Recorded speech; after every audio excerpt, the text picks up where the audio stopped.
Anda tahu kan rasanya pas jalan masuk ke gedung bank? Kayak ada rasa aman gitu yang langsung terasa.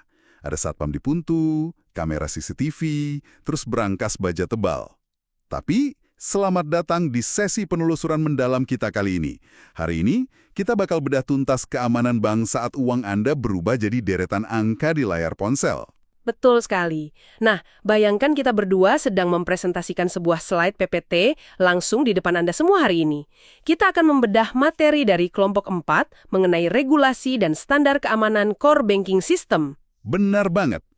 Misi kita hari ini jelas, ngebongkar apa aja sih aturan yang beroperasi di balik layar berangkas digital itu. Mari kita lihat slide pertama ini. Kalau Anda perhatikan peta konsep di layar, ekosistem perbankan ini ternyata dijaga sama dua raksasa. Maksudnya dua otoritas utama. Iya, pembagian tugasnya kelihatan tegas banget di diagram ini. Di sisi kiri ada OJK atau Otoritas Jasa Keuangan. Nah, mereka ini yang melototin entitas perbankannya secara langsung. Ngelototin gimana tuh maksudnya? Ya, mereka yang mengelola risiko teknologi informasinya, melindungi data nasabah, sampai ngeluarin regulasi yang mengikat, yang biasa kita sebut POJK. Terus di sisi kanan layar ada Bank Indonesia. Oke. Berarti BI nggak ngurusin detail banknya dong? Enggak sih, Bank Indonesia itu fokusnya lebih makro. Mereka mengatur sistem pembayarannya dan menjaga stabilitas sistem keuangan secara keseluruhan. Paham. Biar gampang saya pakai analogi gini deh. OJK itu ibarat satpam dan manajer keamanan yang rutin ngecek gembok berangkas gedung bank. Nah, sedangkan BI adalah polisi lalu lintasnya, gitu kan? Benar banget. Polisi lalu lintas yang mastiin ribuan transaksi antar bank setiap detik itu nggak saling nabrak atau bikin sistem nasional macet. Wah, kolaborasi yang pas ya. Jadi OJK dan BI yang ngatur lalu lintas dan fondasinya. Tapi, apa sih aturan main di dalam berangkas digitalnya itu sendiri? Mari kita buka slide berikutnya.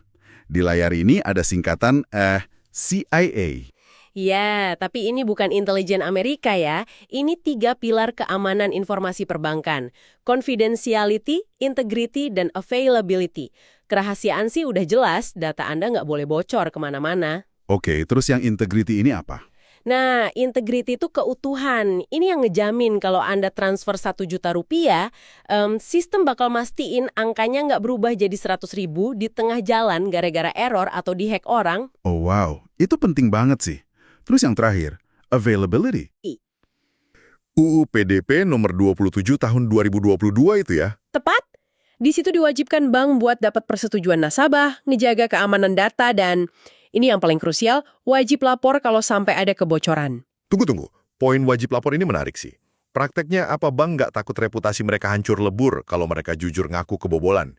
Gimana caranya aturan ini bisa maksa mereka transparan? Regulasi ini pintar banget ngerubah kalkulasi resiko mereka. UU PDP merancang sanksi kelalaian itu jauh lebih menghancurkan secara finansial daripada sekedar jujur ngelaporinnya. Jadi biayanya buat tutup-nutupin malah lebih mahal ya? Ini bikin pergeseran psikologis dari yang tadinya mau nyembunyiin masalah, jadi terpaksa nyelesain masalah. Penalti buat bohong itu jauh lebih mematikan.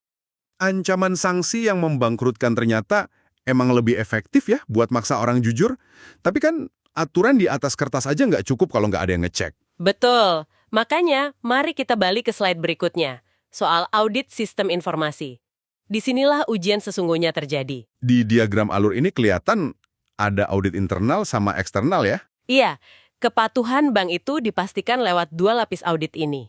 Audit internal oleh bank itu sendiri dan audit eksternal oleh pihak independen. Mereka ngecek semuanya, mulai dari kontrol akses, celah keamanan, sampai simulasi backup data.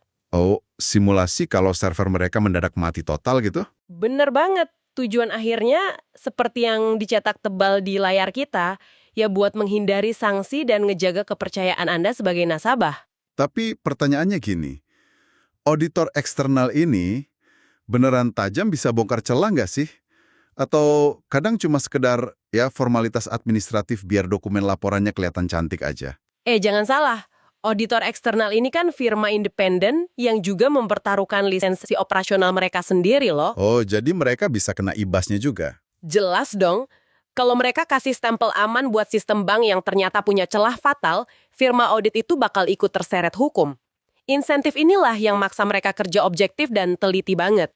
Masuk akal sih. Auditornya kerja di bawah ancaman kehilangan bisnis mereka juga ya.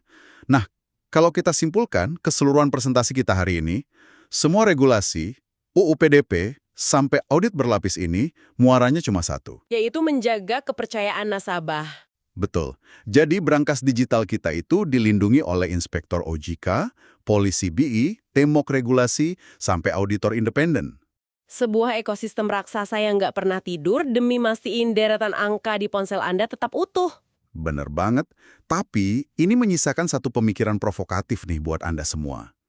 Kalau bank dan negara aja sampai harus bikin undang-undang sekompleks itu dan audit berlapis cuma buat ngelindungi data keuangan Anda, Iya. seberapa sering Anda sendiri benar-benar ngeluangin waktu buat ngevaluasi keamanan password dan perangkat pribadi Anda? Jangan-jangan pintu berangkas terlemahnya justru ada di genggaman Anda sendiri.